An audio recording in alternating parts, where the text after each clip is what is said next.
అంటాడు, సూర్యుడా గిబియోనులోను, చంద్రుడా అయ్యాలోయలోను ఆగుము అంటాడు. యెహోషువ గ్రంథము చదవండి. యెహోషువ గ్రంథము 10వ అధ్యాయము 13వ వచనం. యెహోషువ గ్రంథము 10వ అధ్యాయము 13వ వచనం. యెహోషువ గ్రంథము 10వ అధ్యాయము యెహోషువ గ్రంథము 10వ అధ్యాయము 13వ వచనం. సూర్యుడు ఆకాశ మధ్యమున నిలిచి ఇంచుమించు ఒకనాడల్లా అస్తమింప త్వరపడలేదు. హల్లెలూయా. ఇప్పుడు నేను మిమ్మల్ని అందరిని ఒక మాట అడుగుతాను, మీరు చాలా జాగ్రత్తగా చెప్పాలి. మోషే ఇక్కడ మీకు ఇక్కడ విషయం, యెహోషువ సూర్యుడిని చంద్రుడిని ఆపాడు. దేని ద్వారా? ప్రార్థనా శక్తి ద్వారా. అవును కదా, ప్రార్థనా శక్తి ద్వారా. అయితే ఇవన్నీ కూడా యెహోషువకి ఎలా వచ్చాయి? మోషే దగ్గర పరిచర్య చేయటం వల్ల వచ్చాయి. చెప్పండి, దేని వల్ల వచ్చాయి? మోషే దగ్గర పరిచర్య చేయటం వల్ల వచ్చాయి. చాలా మంది ఈ రోజున యంగ్స్టర్స్, కొత్తగా సేవ పిలుపు పొందిన వాళ్ళు ఏ సేవకుడి కాడ ఉండరు. వాళ్ళు ఎందుకు శక్తిమంతులు కాలేకపోతున్నారు తెలుసా? ఏ దైవజనుడి దగ్గర నేర్చుకోరాలి. మోషే సముద్రాన్ని చీల్చేది ఎవరు చూశారు? వెనకున్న యెహోషువ చూశారు. మోషే ఆకాశంలో నుంచి మన్నాను దింపింది ఎవరు చూశారు? యెహోషువ చూశాడు. మోషే పూరేళ్ళను దించింది ఎవరు చూశారు? యెహోషువ చూశాడు. మోషే దేవుణ్ణి పరలోకంలో నుంచి సీనాయి కొండ మీదకి దింపింది ఎవరు చూశారు? యెహోషువ కళ్ళతోటి చూశాడు. ఆ చూసి చూసి చూసి చూసి నేర్చుకొని నేర్చుకొని నేర్చుకొని నేర్చుకొని నేర్చుకొని ఏం చేశాడు తెలుసా? సూర్యుడిని చంద్రుడిని ఆకాశంలో నిలిపాడు. కొడు గడిగా దేవునికి మహిమ ఘనత ప్రభావములు కలుగును గాక. ఇప్పుడు దేవుని బిడ్డలారా, మరలా చెప్తున్నాను, నువ్వు ఏ దైవజనుడి దగ్గర అయితే పరిచర్య చేయటం నేర్చుకుంటున్నావో ఆ దైవజనుడు చేసిన దానికన్నా రెండింతల అభిషేకము, రెండింతల ఆత్మకార్యాలు, అద్భుతాలు, సూచక్రియలు చేస్తావు.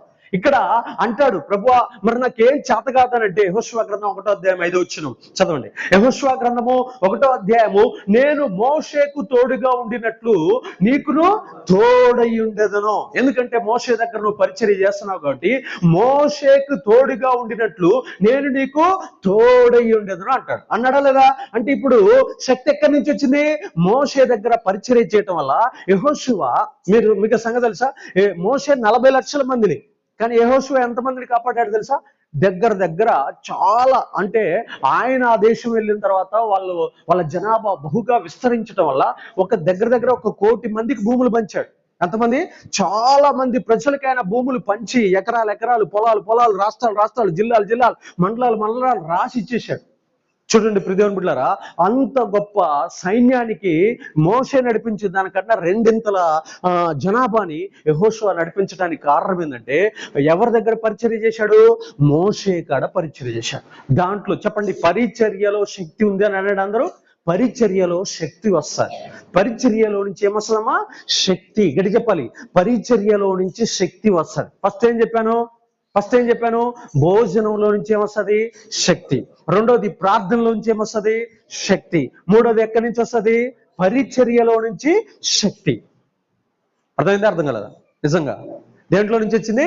పరిచర్య చేయటంలో నుంచి శక్తి వస్తుంది. ఒక ఆయన అంటాడు, పాస్టర్ గారు చెంబు పట్టుకొని పోతే ఈడు కూడా చెంబు పట్టుకొని చెంబు మోసుకుంటా పోవాలి. అరే బాబు, సేవ చేయాలంటే చిన్న విషయమా?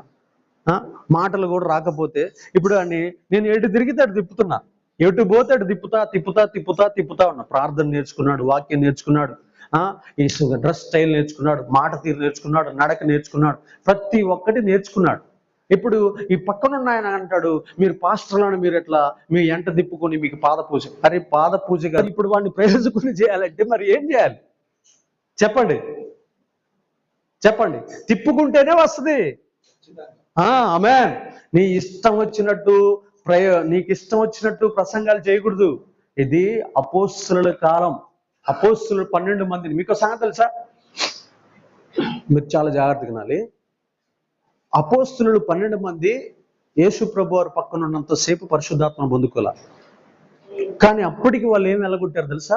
దెయ్యాలు ఎలగొట్టారు, రోగులను బాగు చేశారు, అనేకమైన అద్భుతాలు ఆశ్చర్యకార్యాలు చేశారు.